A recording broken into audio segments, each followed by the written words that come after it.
अगर आपको भी देसी खाने पसंद हैं तो आज की ये रेसिपी स्पेशली आपके लिए होने वाली है। इतनी ज़बरदस्त और इतनी टेस्टी रेसिपी होगी ना कि अगर आप एक बार बनाएंगे ना तो घर वाले बार बार आपसे फरमाइश पे मंगवाएंगे। तो आज की रेसिपी में हम बना रहे हैं चने की दाल गोश्त, नरम सा गला हुआ गोश्त और साथ ही चने की दाल और साथ ही थोड़े बहुत घर के मिसाले इतनी अच्छी डिश बना देते हैं ना कि कभी कभी बंदा कहता है शायद बस बाकी हर चीज़ को छोड़ दो और बस सिंपल से ही खाने हो। तो यहाँ सबसे पहले जो है मैंने गोश्त जो है गलाने के लिए रख दिया है और इसमें एक वो मैंने नल्ला भी डाला है। इससे ना जो निकलता है ना खुशबू जो होती है ना इसकी और इसमें जो टेस्ट होता है ना वो सालन को बहुत ज़्यादा टेस्टी कर देता है। तो अभी ये जो है गोश्त भी गल गया है। उसके बाद जब गोश्त हमारा 80% कुक हो गया था तब मैंने इसमें चने की दाल डाल दी थी, वो भी गल गई है। तो दोनों को मैंने अलग अलग कर लिया है, दाल मैंने अलग कर ली है और गोश्त जो है वो मैंने अलग कर लिया है। अब यहाँ पे मैंने एक ही मीडियम साइज़ की प्याज ली है, इसको हम थोड़ा सा फ्राई करेंगे। इसके साथ ही हम इसमें ऐड कर देंगे टमाटर मिर्चें हैं और हम इसमें डाल देंगे और इनको थोड़ा सा हम भूनेंगे। साथ ही हम इसमें अदरक लहसुन का पेस्ट भी डाल देंगे और उसमें जैसे ही हम अच्छे से मसालों की पहले भुनाई करेंगे उसके बाद जो है हम इसमें बाकी के मसाले ऐड करेंगे।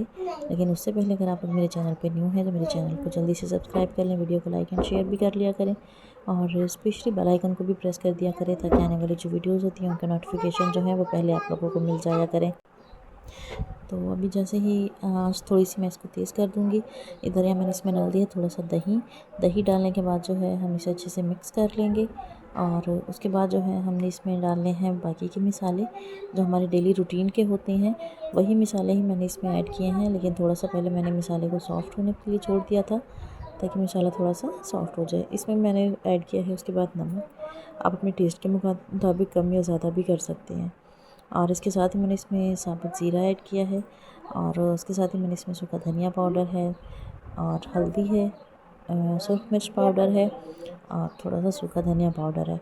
डेली रूटीन के मसाले हैं जो हमारे हर किचन में अवेलेबल होते हैं, बस वही डालने हैं। डाल के हमने मसाले की अच्छे से भुनाई कर देनी है और भुनाई करने के बाद जो है हम इसमें गोश्त ऐड करेंगे। गोश्त को पहले हम 2 से 4 दफ़ा अच्छे से भून लेंगे। दाल जो है हम बाद में ऐड करेंगे, पहले मैंने बस यही मसाले ऐड किए हैं और मसालों के साथ हम गोश्त की भुनाई कर लेंगे। तो जो मैंने पहले ये नला डाला था ये मैंने ऐड किया है, साथ ही मैंने इसमें जो गोश्त था वो ऐड किया है। गोश्त ऐड करने के बाद जो है मैंने इनकी 2 से 3 दफ़ा जो है अच्छे से भुनाई कर लिया। तब तक जो है हमारा मसाला भी इसमें अच्छे से मैश हो गया है और गोश्त भी जो है अच्छे से भुन गया है। उम्मीद है आप लोगों को मेरी रेसिपीज़ अच्छी लगेंगी। तो अगर मेरी रेसिपी अच्छी लगे तो आप लोग इनको ज़रूर फैमिली एंड फ्रेंड के साथ शेयर कीजिएगा और मुझे ज़्यादा से ज़्यादा सपोर्ट कीजिएगा क्योंकि मुझे आपके सपोर्ट की भी बहुत ज़रूरत है। तो इसके बाद जो है बस ये जैसे ही थोड़ा सा सॉफ्ट हुआ था जो हमारे पास दाल की यखनी थी ना जो इसकी मैंने वही इसमें ऐड किया। मैंने इसमें सादा पानी नहीं ऐड किया, बस वही इसमें ऐड करेंगे और उसकी थोड़ी सी देर और अच्छे से भुनाई करेंगे। जब आपको लगे कि बस अब भुनाई अच्छे से हो गई है, गोश्त बहुत अच्छे से भुन गया है और मसाला भी सारा मैश हो गया है, तो हम इसमें अब ऐड कर देंगे जो हमने चने की दाल गला के रखी थी ना, हम वो ऐड कर देंगे और जो साथ थोड़ा सा यखनी वाला पानी बचा था हम वो भी ऐड कर देंगे।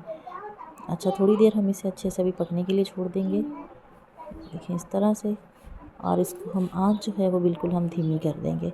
आप लोग किस तरह से बनाते हैं, आप लोगों की क्या रेसिपी है, तो आप लोग भी मेरे साथ ज़रूर शेयर कीजिएगा क्योंकि ऐसी देसी डिशेज़ जो होती है ना वो बहुत कम घरों में बनती हैं, बहुत कम लोगों को पसंद आती हैं। आजकल वाले बच्चों को तो बिल्कुल भी नहीं अच्छी लगती, लेकिन हम ये बहुत शौक़ से बनाते थे और हमें बहुत ही ज़्यादा पसंद है, ख़ास तौर पर उबले हुए चावलों के साथ। तो ये थी हमारी आज की रेसिपी। उम्मीद है आपको बहुत अच्छी लगी होगी। अगर अच्छी लगी तो वो हमें आप ज़रूर बताइएगा और हमें ज़रूर सपोर्ट कीजिएगा। इंशाल्लाह आपको से मिलूँगी मैं अगली वीडियो में। तब तक के लिए अल्लाह हाफ़िज़।